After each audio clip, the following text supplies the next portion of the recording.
আওয়ামী লীগ সরকারের আমলে নিয়োগ পাওয়া প্রধান নির্বাচন কমিশনার ও নির্বাচন কমিশনাররা পদত্যাগ করায় নির্বাচন কমিশনে এই মুহূর্তে এসব পদ শূন্য রয়েছে। নতুন কমিশন গঠনের আগে বিদ্যমান আইন সহ অন্যান্য বিষয়ে আমূল সংস্কার আনা হবে। এ বিষয়ে দ্রুত কাজ শুরু করবে নির্বাচন ব্যবস্থা সংস্কারে অন্তর্বর্তী সরকারের গঠিত কমিশন। সংস্কার প্রস্তাব নিয়ে রাজনৈতিক দলগুলোর পাশাপাশি সংশ্লিষ্ট সবার মতামত নেওয়া হবে বলে জানিয়েছেন ওই কমিশনের প্রধান ডক্টর বদিউল আলম মজুমদার। সংশ্লিষ্ট ব্যক্তিদের মতে বিগত 3টি সাধারণ নির্বাচনের মধ্য দিয়ে দেশের নির্বাচন ব্যবস্থার উপর থেকে মানুষের আস্থা উঠে গেছে।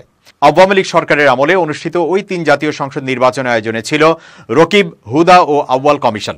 সর্বশেষ 2024 সালের জানুয়ারিতে অনুষ্ঠিত দ্বাদশ জাতীয় সংসদ নির্বাচনে আওয়ামী লীগ ও জাতীয় পার্টি ছাড়া বড় কোনো দল অংশ নেয়নি। ওই নির্বাচনে ভোটার উপস্থিতি 41.8% থাকলেও নির্বাচনের গ্রহণযোগ্যতা নিয়ে প্রশ্ন তোলে বিভিন্ন মহল।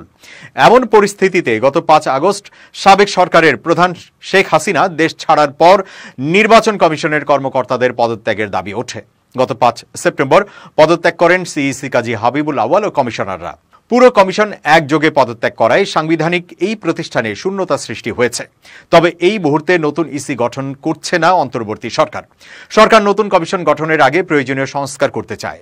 গত 10 সেপ্টেম্বর জাতির উদ্দেশ্যে দেওয়া ভাষণে প্রধান উপদেষ্টা ডক্টর মোহাম্মদ ইউনূস বিষয়টি স্পষ্ট করেছেন। তিনি নির্বাচন কমিশন সংস্কারে ডক্টর বদিউল আলম মজুমদারের নেতৃত্বে কমিশন গঠনের কথা জানিয়েছেন।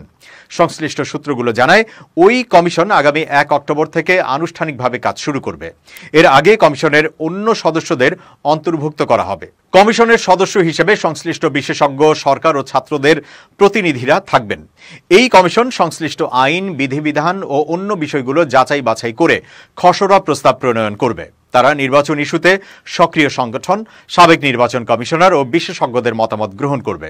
সর্বশেষ খসড়া প্রস্তাব নিয়ে রাজনৈতিক দলের সঙ্গে সংলাপের মাধ্যমে চূড়ান্ত প্রস্তাব প্রণয়ন করা হবে। এই কাজে 3 মাস সময় লাগতে পারে বলে সরকারের পক্ষ থেকে জানানো হয়েছে। তবে নির্ধারিত সময়ে সংস্কার প্রস্তাব প্রণয়ন করা সম্ভব হবে বলে আশা করছেন সরকার গঠিত কমিশনের প্রধান ডক্টর বদিউল আলম মজুমদার।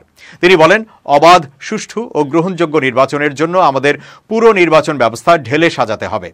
নির্বাচনী আইনগুলোতে অনেক দুর্বলতা রয়েছে।